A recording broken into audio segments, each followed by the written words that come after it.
Shri Gayatri tours and travels Char Dham Yatra complete travel plan. Tamil Nadu రాజకీయాలు మాటల యుద్ధంతో చాలా హాట్ గా కొనసాగుతున్నాయని చూడొచ్చు. ఇక సీఎం విజయ్ కి ఎంకే స్టాలిన్ స్ట్రాంగ్ కౌంటర్ ఇచ్చారు. తమిళనాడు అసెంబ్లీలో ఉదయనిధిని ఉద్దేశించి విజయ్ సెటైర్లు వేశారు. మీ నాన్న ఎక్కడా అంటూ ఉదయనిధిని ప్రశ్నించారు సీఎం. ఇక విజయ్ వ్యాఖ్యలపై తమిళనాడు పాలిటిక్స్ లో తీవ్ర దుమారమే రేగుతుంది. విజయ్ కామెంట్స్ పై ఘాటుగా స్పందించారు ఎంకే స్టాలిన్ కూడా. నేను అసెంబ్లీలోనే లేకపోవచ్చు, కానీ ప్రజల గుండెల్లో ఉన్నానంటూ కౌంటర్ ఇచ్చారు.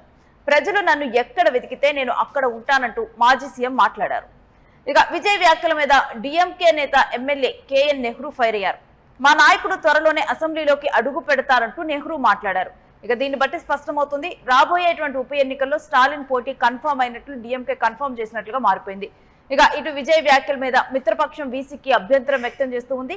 అసెంబ్లీలో ఇలాంటి వ్యాఖ్యలు ఒక సీఎం కి సరికాదంటూ కూడా తిరుమావలవన్ మాట్లాడినట్టుగా తెలుస్తుంది.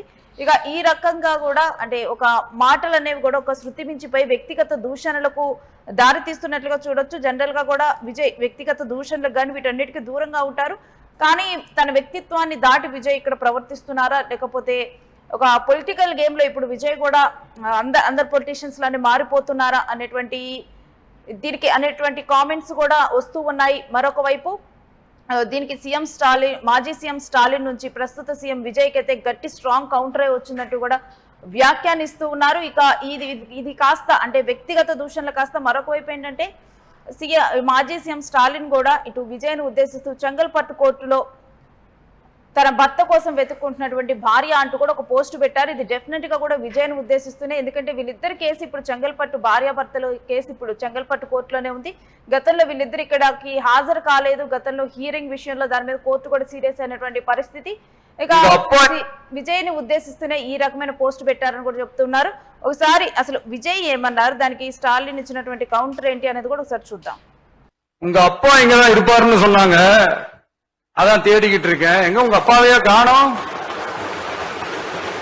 மூலமாக முதலமைச்சர் அவர்கள் பதில் சொல்ல வேண்டும் என்று கேட்டிருக்கிறார். ஆனால் சட்டமன்றத்தில் முதலமைச்சராக இருக்கக்கூடிய என்ன பதில் சொன்னார்? எங்கே காணோம், உங்க அப்பாவை காணோம், இதை சொல்லி இருக்கிறார். அப்பா அங்க தேடாதீங்க, மக்கள் மனசுல பயந்து இருக்கிறான்.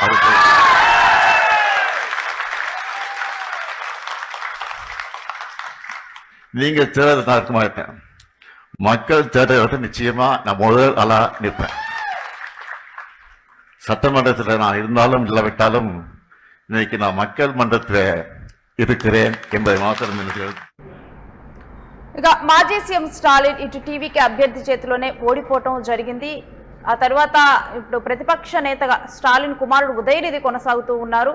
ఇక ఉదయనిధిని ఉద్దేశిస్తూ కూడా మీ తండ్రి ఎక్కడ అంటూ కూడా, అప్ప ఎక్కడ అంటూ కూడా ఇక్కడ ప్రశ్నించినటువంటి నేపథ్యం. ఇది అనుచిత వ్యాఖ్యలుగా కూడా ఈవెన్ మిత్రపక్షం టీవీకేతో ఉన్నటువంటి మిత్రపక్షం కూడా ఒక సీఎం హోదాలో ఉండి ఇటువంటి వ్యాఖ్యలు సమంజసం కాదంటూ కూడా మాట్లాడుతూ ఉన్నారు.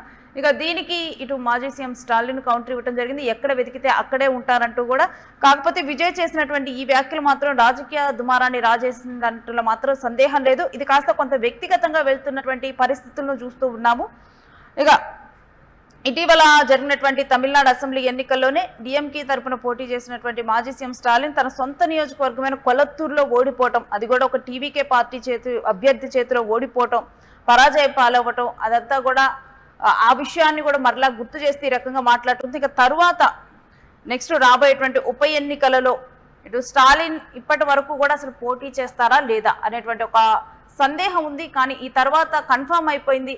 నెక్స్ట్ రాబోయేటువంటి ఉప ఎన్నికలలో స్టాలిన్ పోటీ చేయటం ఖాయమని కన్ఫర్మ్ అయిపోయింది. మరొక వైపు ఏంటంటే విజయం కూడా కన్ఫర్మ్. డిఎంకే అయితే ఇక స్టాలిన్ అక్కడ గెలవబోతున్నారని విజయాన్ని కన్ఫర్మ్ చేసుకొని ప్రతిపక్ష నేతగా త్వరలోనే స్టాలిన్ రాబోతున్నట్లుగా కూడా ఇక్కడ వ్యాఖ్యానిస్తూ ఉంది డిఎంకే. ఇక ఆ తరువాత అసలు గేమ్ స్టార్ట్ అవుతుంది. అప్పుడు ఇంకా కూడా ఈ యుద్ధం, మాటల యుద్ధం కాస్త ముదురుతుంది.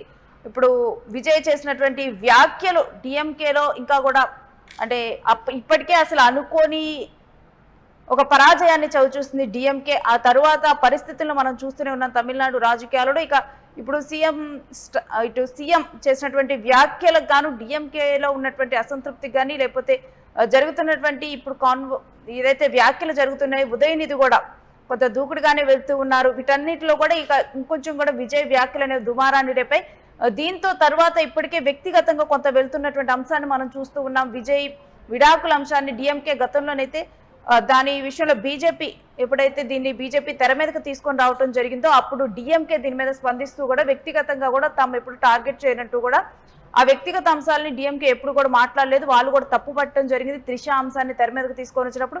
కానీ ఇప్పుడు చూస్తే ఒక భార్య తన భర్త కోసం చెంగల్పట్టు కోర్టులో వెతుక్కుంటుంది అంటూ పెట్టినటువంటి పోస్టు కానీ ఇవి సంచలనంగా మారి ఇది కాస్త వ్యక్తిగత అంశంగా మారుతుంది అన్నటువంటి పరిస్థితులు మనం చూస్తున్నాం. ఈ రకంగా కూడా అంటే ఆ హ్యాండ్ గెస్చర్ కూడా మనం చూసాం కదా, విజయ్ అక్కడ మాట్లాడుతూ కూడా హ్యాండ్ గెస్చర్ చేసినటువంటి విధానం ఇది గతంలో ఇటు స్టాలిన్ మాజీ సీఎం స్టాలిన్ కూడా ప్రజల హృదయాలంటూ కూడా తను కూడా అదే రకమైన గెస్చర్ చేశారు ఒకసారి కారులో కూర్చొని. దాని తర్వాత ఇక్కడ విజయ్ అదే రకమైన గెస్చర్ చేయడంతో కూడా అంటే కావాలని చెప్పే వీళ్ళిద్దరి మధ్య కూడా ఉన్నటువంటి ముదురుతున్నటువంటి రాజకీయ పరిస్థితులకి అద్దం పడుతూ ఉంది.